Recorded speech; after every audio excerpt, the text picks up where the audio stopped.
If you're watching this video, it probably means you watched my wife's performance of Patty Griffin's song, Long Ride Home. That's the name of it, right? It is. You stretched it out in an awkward manner. I was just playing to the Long Ride Home. So I want you to tell why, for your debut solo song, because every other song has basically either been me singing most of them, playing the guitar, and you're doing backup, or maybe a duet, but this is all you. I didn't sing anything. So to you, what does the song mean? Why is the song special enough for us to do this? I just always liked it. I like the way, I love Patty Griffin, and I love this song. I mean, I love the movie that it came from, Elizabethtown, and yeah, it's just a fun one to sing. Like, we've sang it probably, no kidding, at least 500 times, and it still isn't old to me. Yeah, so, that's true. That's true. Like, it's a hard song to sing, even though it seems easy, but yeah, we had to change some things, like about the structure of it. I mean, none of the words or anything like that, but just the structure. Yeah. But yeah, I love it. Well, I felt it was such a good song for a debut video song of your voice. I felt, man, this really is exactly in the right place where it needs to be for your voice, to spotlight your voice. I wanted a video where it has nothing to do with me singing, has nothing to do with me writing the song. Mm-hmm. Because I've written every other song that we've done together. So this was like, all I'm doing is playing, and I don't matter. I'm just in the background, and that's all I wanted to be. I just wanted to be a spotlight to feature your voice, because people have been watching and commenting and saying, man, your wife's voice is brilliant. So for me, yeah. So it was a spotlight, for sure. That's fun. Thank you.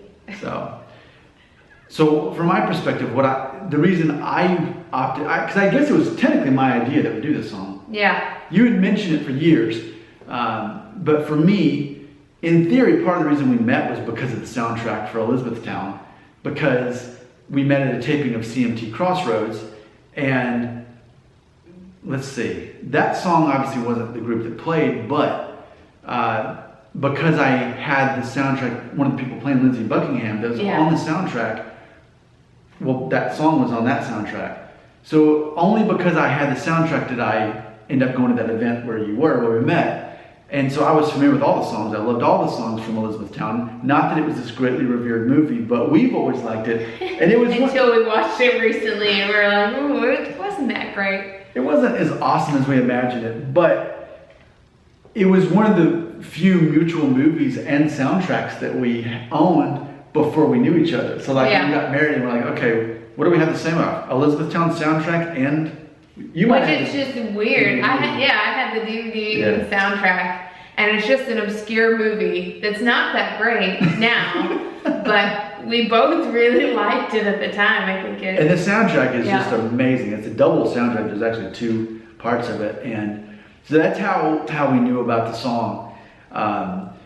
But something I want to say about this song, so of all the songs I have ever played, and I've been playing guitar since I was in 8th grade, 7th grade, and now I'm 38, this might have been the hardest song I've ever played on guitar.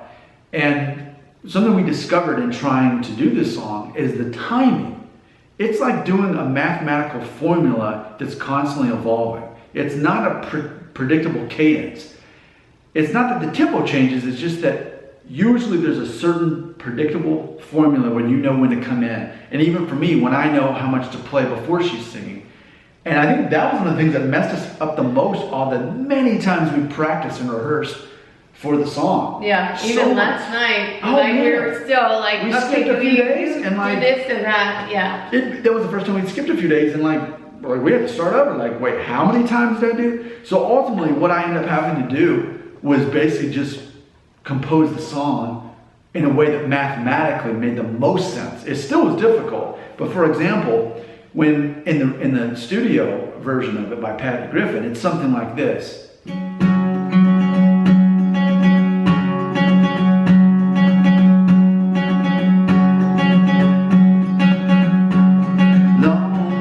And it starts there. So, but I was like, the whole point, like musically, when you hear the song, you hear the, and so I wanted to make that your cue and my own cue, so we both knew when you were about to start singing. Yeah. So I totally modified the song, and then it's inconsistent from first to second verse. Then there's less time in between. I'm like, no, we totally rewrote the composure of the song. And for anybody out there who's wanting to know how to play this song, it's predictably in the key of D. It's this basic 4 chords with the capo on the 4th fret. But the hard part of the song is that lick. And I made it seem effortless. And I've played it so many times now, it's nothing. But here's what it actually is, because if you look it up online, it's a D slide, so like the D chord, and then it's like, okay, so how many do you slide up? You slide it up 2. But here's the thing, you don't actually press all 3 strings on the chord. What you're actually doing when you slide is actually you're just doing this one finger and sliding it up like that. And actually, I'm not even playing the D chord in this song. So here's D, right? And I'm leaving off. So anytime I'm in theory playing D, I'm just playing those 2 strings. But for the slide, I take off this finger. So let me show you a close-up if I can without dropping the guitar. Well, that didn't work through. I'm gonna drop this $1,000 guitar to do that. But ultimately, look.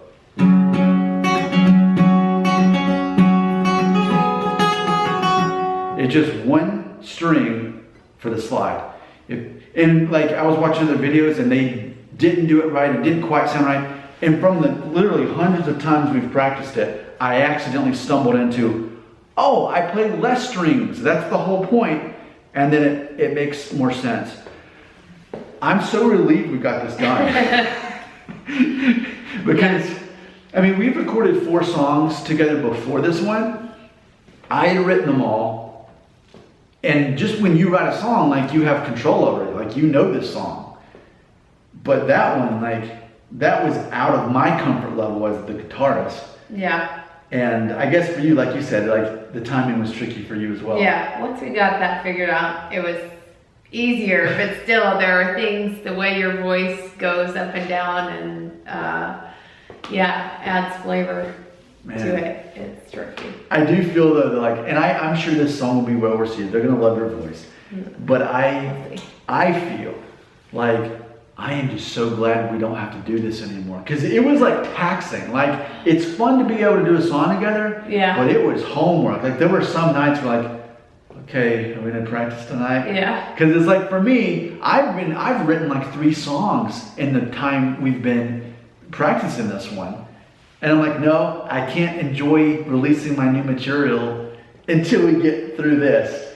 So, oh man, now we can have our lives back, our freedom. We breathe a sigh of relief. Conquered it. So it's funny. This was the first song that was just like,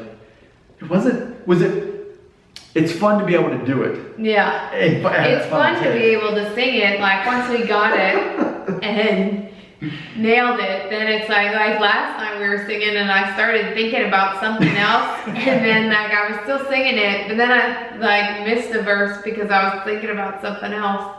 But it was so comfortable, like we'd sang it that many times that I could think about something else versus just thinking about each and every word and how you're supposed to sing it and hit the right notes. It's something I think that a lot of people don't think about from their perspective. Like, oh, that's cool. They practice a little bit and then they record it in the garage. But in reality, we both work full-time jobs. We have 2 kids and now I have a hamster. No. and on top of this, there was a mishap with the garage door on Thursday, and the top of my Jeep hit the bottom of the garage door because it hadn't opened all the way. I mean, I had already opened it, but apparently it didn't go down all the way or whatever. And so, like, there was a question on, was the door going to shut? Because if the door's not shut in the garage, there'd be cars going by, people walking by for all I know, plus the weather, the air. It's cold. So like, this is our studio, but it's depending on the garage door shutting. So today, this evening, we hired somebody to come out and fix it so that we don't have to worry about it. We're done with it. So $105 and now that's fixed.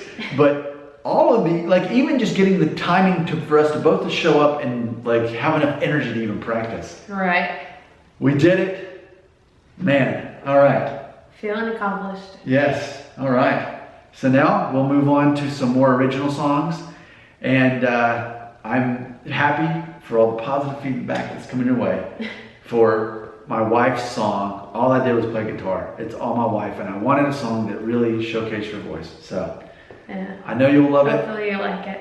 And if you haven't seen it yet, which would be weird, then just look in here. There's a link that I put where you can check out the song.